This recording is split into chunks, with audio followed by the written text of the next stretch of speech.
بابا زمان نے ایک مخملی ڈبیا نکالی اور میرے حوالے کر دی۔ اس کے اندر مجھے 3 چیزیں ملی، ایک نقرئی آئینہ، ریشمی رومال اور کسی مرہم کی شیشی۔ یہ چیزیں سفر میں تمہاری مدد کریں گی، جب ضرورت ہوتی انہیں استعمال کر لینا۔ اگر کبھی تم اپنی ذات کے افتخار سے محروم ہوئے تو یہ آئینہ تمہیں اپنے باطن کا حسن دکھائے گا۔ اگر تمہاری شہرت داغدار ہوئی تو یہ رومال تمہیں یاد دلائے گا کہ تمہارے دل کس قدر خالص ہے۔ اور جہاں تک مرہم کی بات ہے، یہ تمہارے زخموں کو شفا دے گی، ظاہری اور باطنی دونوں زخموں کو۔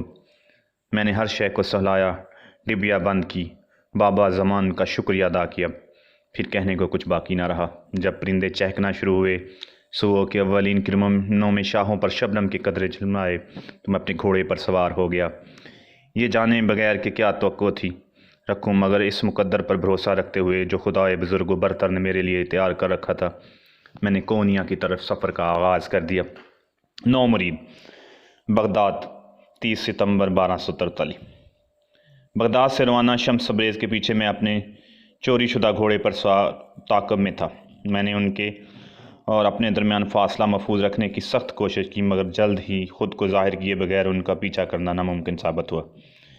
جب شمس تبریز تازہ دم ہوئے اور زیادہ راہ خریدنے بغداد کے بازار میں رکے تو میں نے سامنے آنے کا فیصلہ کیا اور ان کے گھوڑے کے آگے گرا۔ سرخی مائل زرد رنگ بالوں والے نادان، تم زمین پر پڑے کیا کر رہے ہو؟ گھوڑے پر سوار شمس تبریز نیم خوش اور نیم حیران بے ساختہ بولے۔ میں گھٹنوں کے بل جھکا، اپنے ہاتھ جوڑے اور گردن جھکائی، جیسا کہ میں نے گداگروں کو کرتے دیکھا، اور التجا کی، میں آپ کا رفیق سفر بننا چاہتا ہوں، براہ مہربانی مجھے اپنے ساتھ لے چلیں۔ تمہیں کچھ خبر بھی ہے میں کہاں جا رہا ہوں؟ میں رکا۔ اس سوال کا مجھے کبھی خیال بھی نہ آیا تھا۔ نہیں، لیکن اس سے کوئی فرق نہیں پڑتا، میں آپ کا مرید بننا چاہتا ہوں، اس لیے آپ قابل تقلید مثال ہیں۔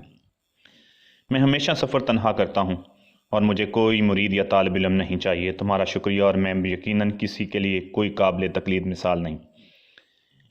کہاں کہ تمہارے لیے، شمس تبریز نے کہا، سو اپنا رسہ لو، لیکن اگر پھر بھی تم مستقبل میں کسی مرشد کی تلاش کرو تو اپنے دماغ میں ایک سنہری اصول رکھنا، اس ظاہری کائنات میں آسمان پر اتنے ستارے نہیں ہوں گے جتنے زمین پر جعلی گرو اور جھوٹے مرشد پائے جائیں گے۔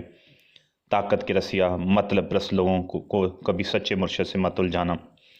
ایک حقیقی رہنما تمہاری توجہ اپنی ذات پر مرکوز نہیں کرے گا، وہ تم سے مطلق فرما برداری اور تعریف و تحسین کا تقاضا نہ کرے گا، بلکہ اس کی بجائے وہ تمہیں تمہارے باطن کو پہچاننے اور اس کی تحسین میں تمہاری مدد کرے گا۔ بچے، سچے مرشد کبھی شیشے کی طرح شفاف ہوتے ہیں، وہ نور خداوندی کو خود سے چھن کر گزار دیتے ہیں۔ برائے مہربانی مجھے ایک موقع دیں، میں نے التجا کی۔ تمام مشہور سیاحوں اور مسافروں کے ساتھ کوئی معاونت کے لیے ضرور ہوتا ہے، جیسا کہ شگرد یا کوئی بھی۔ شمس تبریز نے متفکر انداز میں اپنی تھوڑی کھچائی، یوں جیسے وہ میرے الفاظ کی سچائی کا اعتراف کر رہے ہوں۔ کیا تم میری صحبت برداشت کرنے کی سخت ہے؟ انہوں نے جواب دیا۔ میں اچھل کر اپنے پاؤں پر کھڑا ہو گیا، پورے دل سے اپنا سر ہلایا۔ مجھ میں بالکل ہے، اور میری طاقت میرے اندر سے اٹھتی ہے۔ بہت خوب، تو تمہاری پہلی ذمہ داری یہ ہے، میں چاہتا ہوں کہ تم قریب ترین کے میخانے میں جاؤ، اپنے لیے میں سرخ کی سراہی خرید لاؤ، تم اسے یہیں بیچ بازار پیو گے۔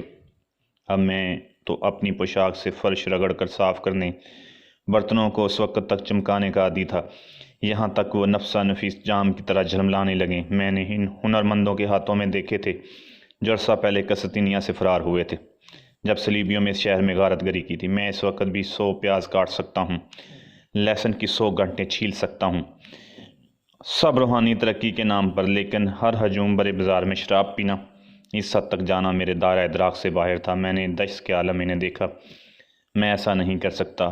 اگر میرے باپ کو معلوم ہو گیا تو میری ٹانگیں توڑ دیں گے۔ انہوں نے مجھے خان کا ایک بہتر مسلمان بننے کے لیے بھیجا تھا، بے دین بننے کے لیے نہیں۔ میرا خاندان اور میرے دوست میرے بارے میں کیا سوچیں گے؟ مجھے شمس تبریز کی جلتی نگاہ خود پر جمی محسوس ہوئی۔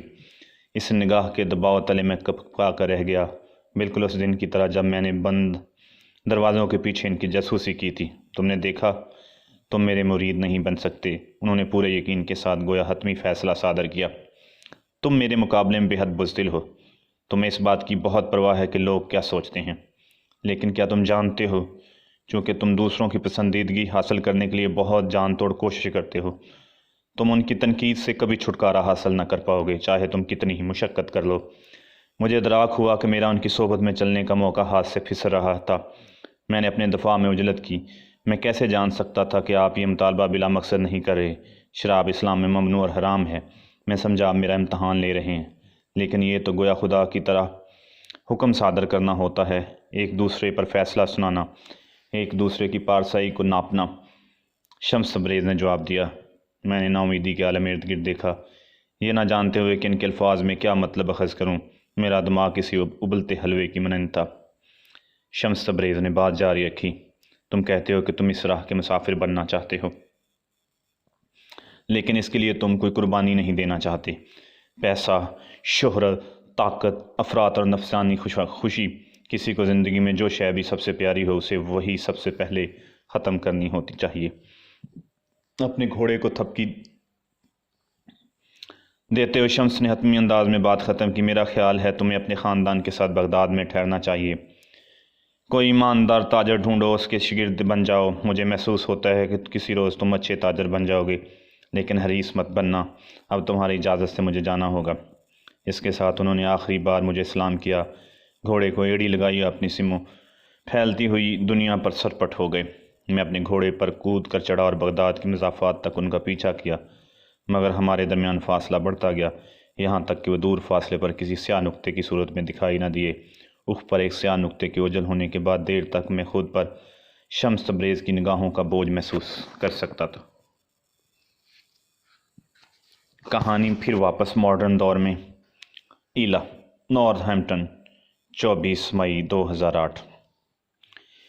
ناشتہ دن بھر کا سب سے اہم کھانا ہے، اس قول پر یقین رکھنے والی عورت کی حیثیت سے ایلا نے ہفتے کے معمول کے دنوں اور چھٹی کے روز بھی ایک ہی طرح سے روز صبح اٹھ کر کچن کی راہ لی۔ اس کا خیال تھا کہ ایک اچھا ناشتہ باقی دن کے مزاج کو طے کرتا ہے۔ اس نے وومن میگزین میں پڑھا تھا کہ وہ خاندان جو پابندی سے مل کر بیٹھ کر ناشتہ کرتے ہیں ان کی نسبت زیادہ باہم پیوست اور ہم آہنگ ہوتے ہیں جن میں خاندان کا ہر فرد صبح اجلت میں نیم بھوک کے عالم میں گھر سے نکل کھڑا ہو۔ اگرچہ اسے اس تحقیق پر پکا یقین تھا، پھر بھی ابھی بھی اسے خوشیوں بھرے کسی ناشتے کا تجربہ نہ ہوا تھا جن کے بارے میں میگزین لکھتے تھے۔ ناشتے کا اس کا تجربہ کہکشاؤں کا تصادم تھا، جہاں اس کے خاندان کا ہر فرد کسی مختلف ڈھول کی دھن پر مارچ کرتا تھا۔ کوئی ناشتے میں دوسرے سے مختلف چیز کھانا چاہتا تھا، جو ایلا کے مل کر ناشتے کے تصور سے بالکل مختلف تھا۔ میز پر یکگانت یا اتفاق کیسے ہو سکتا تھا؟ ایک ٹوسٹڈ بریڈ جیم کتر رہی ہوتی جبکہ دوسرا چپڑ شہد والا سیریل کھا رہا ہوتا، اور تیسرا صبر سے انتظار کر رہا ہوتا کہ اسے اسکرمبلڈ انڈے پیش کیے جائیں۔ ڈیوڈ، چوتھی کچھ بھی کھانے سے سرے سے انکار کر دیتی، اور لی پھر بھی ناشتہ اہم تھا۔ ہر صبح وہ تیار کرتی، اس بات پر پرعزم کہ اس کا کوئی بچہ کینڈی یا کوئی اور جنک فوڈ چباتے ہوئے دن کا آغاز نہ کرے۔ لیکن اس صبح جب وہ کچن میں داخل ہوئی تو کافی تیار کرنے، نارنجی نچوڑنے یا بریڈ سینکنے کی بجائے پہلا کام ایلا نے یہ کیا، کچن کی میز پر بیٹھ کر لیپ ٹاپ کھول لیا۔ اس نے انٹرنیٹ لاگ آن کیا تاکہ دیکھ سکے کہ عزیز کی ای میل آئی تھی یا نہیں۔ اسے خوشی ہوئی کہ ای میل موجود تھی۔ ڈیئر ایلا، مجھے یہ جان کر بہت خوشی ہوئی کہ تم اور تمہاری بیٹی کے درمیان معاملات میں بہتری آ گئی ہے۔ یہاں تک میری بات ہے، میں کل صبح مموستے گاؤں سے نکل کھڑا ہوں۔ عجیب بات ہے کہ میں وہاں صرف چند روز رکا، اور پھر بھی جب الوداع کہنے کا وقت آیا تو میں اداسی بلکہ تقریباً رنج محسوس کیا۔ دوبارہ کبھی گوٹے مالے کا یہ چھوٹا سا گاؤں دیکھ پاؤں گا میرا خیال نہیں ہے۔ ہر بار جب میں اپنی پسندیدہ جگہ کو الوداع کہتا ہوں تو مجھے محسوس ہوتا ہے جیسے میں اپنے وجود کا ایک حصہ پیچھے چھوڑ جا رہا ہوں۔ میرا اندازہ ہے کہ ہم نے چاہے مارکو پولو کی طرح خوب سفر کیا ہے، پھر بھی گہوارے سے لے کر قبر تک ایک ہی جگہ مقیم رہے ہیں۔ زندگی پیدائش اور موت کا ایک سلسلہ ہے، لمحے جنم لیتے ہیں، لمحے فنا ہوتے ہیں، نئے تجربات سامنے آنے کے لیے پرانے تجربات کو مرجھانا پڑتا ہے۔ تمہارا ایسا خیال نہیں؟ مموستے میں نے مراقبہ کر کے تمہاری شخصیت کے گرد حالے کے رنگوں کا تصور کرنے کی کوشش کی۔ زیادہ دیر نہ گزری کہ میرے سامنے 3 رنگ نمودار ہوئے، پرشوک زرد، کمزور نارنجی اور محتاط ساداتی ارگونی۔ مجھے محسوس ہوا ہے کہ یہ تمہارے رنگ تھے۔ مجھے لگا ہے وہ الگ اور مل کر دونوں طرح خوبصورت ہے۔ گوئٹے مالا میں میرے آخری منزل چاچل ہے، کچی پکی اینٹوں کے گھر اور اپنی عمر سے بڑی سمجھدار آنکھوں والے بچوں کا ایک چھوٹا سا قصبہ ہے۔ ہر گھر میں ہر عمر کی عورتیں شاندار گلکاریاں اور گالیچے بناتی ہیں۔ میں نے ایک بوڑھی دادی اماں سے غلیچہ منتخب کرنے کا کہا اور بتایا کہ نارتھ ہیمپٹن میں رہنے والی ایک خاتون کے لیے تحفہ ہے۔ کچھ دیر سوچنے کے بعد اس نے اپنے پیچھے موجود بڑے سے ڈھیر سے غلیچہ نکالا۔ خدا کی قسم اس ڈھیر میں ہر ممکنہ رنگ کے 50 سے زائد گلیچے تھے۔ پھر بھی اس نے جو منتخب کیا وہ صرف 3 رنگوں کے ڈیزائن پر مشتمل ہے، زرد، نارنجی اور ارگونی۔ مجھے خیال ہے کہ تم اس اتفاق کے بارے میں جاننا پسند کرو گی۔ اگر اتفاق نام کی کوئی شے خدا کی کائنات میں موجود ہے، کیا تمہیں کچھ یہ خیال آیا کہ ہمارے خطوط کا یہ تبادلہ ہو سکتا ہے کسی اتفاق کا نتیجہ نہ ہو؟ مخلص عزیز، پس تحریر، اگر تم چاہو تو میں یہ گلیچہ تمہیں ڈاک کے ذریعے بھجوا دوں، یا میں اس روز کا انتظار کروں جب ہم کافی کے لیے ملیں اور میں خود تمہیں دوں۔ ایلا نے اپنی آنکھیں بند کی اور تصور کرنے کی کوشش کی اس شخصیت کے حالے کے رنگ اس کے چہرے کے کیسے احاطہ کیے ہوئے ہیں۔ دلچسپ طور پر اس کی ذات کا جو تصور اس کے ذہن کے پردے پر منعکس ہے، وہ کسی بالغ شخصیت کا نہیں، ایک بچی کا، تقریباً 7 برس کی بچی کا۔ بہت سی باتیں ایک دم اس کے دماغ میں کسی سیلاب کی طرح امڑ پڑیں۔ یادیں جو اس کا خیال تھا کہ عرصہ ہوا اسے چھوڑ چکی تھی۔ اپنی کمر میں پستی رنگ کا اپرن باندھے اور ہاتھ میں پمائش کا کپ لیے ساکت کھڑی اس کی ماں کا تصور، اس کے چہرے پر تکلیف کا سفید راکھ سا نقاب، دیواروں سے لٹکے شوخ رنگوں کے چمکتے کاغذوں سے کاٹ کر بنائے گئے دل، اور چھتوں سے لٹکتا اس کے باپ کا جسم یوں کرسمس کی رہائش میں گھل مل جاتا۔ گھر کو ایک پرمسرت تہوار کا تاثر دینا چاہتے تھے۔ اسے یاد آیا کہ کیسے اس نے اپنی نوعمری کے برس اپنی ماں کو اپنے باپ کی خودکشی کا ذمہ دار سمجھتے گزارے تھے۔ اپنی نوجوانی میں ایلا نے خود سے وعدہ کیا تھا جب اس کی شادی ہوگی تو اپنے شوہر کو ہمیشہ خوش رکھے گی، اپنی شادی کو اپنی ماں کی طرح ناکام نہیں ہونے دے گی۔ اپنی اس کوشش میں اس کی شادی شدہ زندگی جس قدر ممکن ہو سکے اس کی ماں کی شادی شدہ زندگی سے مختلف ہوگی جس نے عیسائی آدمی سے شادی کی۔ ایلا نے اپنے ہم مذہب سے شادی کی ترجیح دی۔ یہ صرف چند برس پہلے کی بات ہے۔ ایلا نے اپنی بوڑھی ہوتی ماں سے نفرت کرنا چھوڑ دی تھی، اور چند دونوں کے تعلقات بعد میں اچھے ہو گئے۔ سچ یہ تھا کہ جب کبھی بھی وہ ماضی کو یاد کرتی تھی تو اسے اپنے اندر گہرائی میں کہیں تکلیف محسوس ہوتی تھی۔ مام، ارتھ ٹو مام۔ ایلا کو اپنے کندھے کے پیچھے ہنسی کی پھوار اور سرگوشیاں سنائی دیں۔ جب وہ مڑی تو اسے آنکھوں کے 4 جوڑے حیرت کے عالم میں خود کو تکتے ملے، اور لی، ایوی، جینٹ، ڈیوڈ چاروں ایک ساتھ ناشتے کے لیے چلے آئے تھے۔ اب ایک دوسرے کے پہلو میں کھڑے اس بات کا جائزہ لے رہے تھے جیسے وہ کوئی اجنبی مخلوق ہو۔ جس طرح وہ دیکھ رہے تھے لگتا تھا وہ خاصی دیر سے کھڑے اس کی توجہ پانے کی کوشش کر رہے تھے۔ صبح بخیر تم سب کو، ایلا نے مسکرا کر کہا۔ آپ نے کیوں کر ہماری آواز نہیں سنی؟ اور لی نے واقعی حیران ہوتے ہوئے کہا، تم اس سکرین میں بہت محو لگتی ہو۔ ڈیوڈ نے اس کی طرف دیکھے بغیر کہا۔ ایلا کی نگاہ نے اپنے شوہر کی نگاہوں کا پیچھا کیا۔ وہاں اس کے سامنے سکرین پر اسے عزیز اظہار کی ای میل دکھائی دی جو مدھم سی روشن تھی۔ ایک لحظ اس نے شٹ ڈاؤن کا انتظار کیے بغیر لیپ ٹاپ بند کر دیا۔ مجھے لٹریسی ایجنسی کے لیے کافی کچھ پڑھنا ہے، ایلا نے آنکھیں دھمکاتے کہا۔ میں اپنی رپورٹ پر کام کر رہی تھی۔ نہیں، آپ رپورٹ پر کام نہیں کر رہی تھی، آپ ای میل پڑھ رہی تھی، ایوی نے کہا۔ اس کے چہرے پر سنجیدگی تھی۔ ان ٹین ایج لڑکوں میں ایسا کیا تھا کہ جس نے انہیں دوسرے سب لوگوں کی خامیاں اور جھوٹ پکڑنے کا اتنا شوقین بنا دیا تھا؟ ایلا نے سوچا، لیکن اسے اطمینان ہوا کہ دوسرے اس موضوع پر میں لگتا تھا دلچسپی نہیں لے رہے۔ در حقیقت ان سب کی توجہ کہیں اور مرکوز تھی۔ ان کی نظریں کچن کاؤنٹر پر تھیں۔ ان سب کے سوال کو لفظوں میں بیان کرنے کو ایلا کی طرف مڑنے والی اور لی تھی۔ نام کیسے ہوا؟ آج صبح آپ نے مام ناشتہ ہی تیار نہیں کیا؟ اب ایلا کاؤنٹر کی طرف مڑی۔ اس نے دیکھا جو وہ سب دیکھ چکے تھے، کوئی کافی تھی، نہ چولہے پر سکریمبل انڈے، نہ ہی بلیو بیری ساس کے ساتھ کوئی ٹویسٹ۔ اس نے بار بار سر اوپر نیچے ہلایا، یوں جیسے کسی ناقابل تقدیر سچائی بیان کرتی کسی اندرونی آواز سے اتفاق کر رہی ہو۔ ٹھیک، اس نے سوچا، وہ ناشتہ بنانا کیوں بھول گئی۔ یہاں اس کا ایک حصہ ختم ہو گیا ہے۔ دی 40 رول آف لف، آڈیو بک 40 چراغ عشق کے، ایک خوبصورت کتاب ہے الف شفق کی، اور آواز شبیر گل کے ہے، جسے آپ کو خرید کر ضرور پڑھنا چاہیے۔ اور اس جیسی اور بھی بہت خوبصورت کتابیں ہیں، لیکن یہ اپنے اندر آپ کو عجیب سکون اور مزہ دے گی۔ میں نے اس کتاب کو بار بار پڑھا ہے اور میرا دل کرتا ہے میں پڑھتا ہی رہوں۔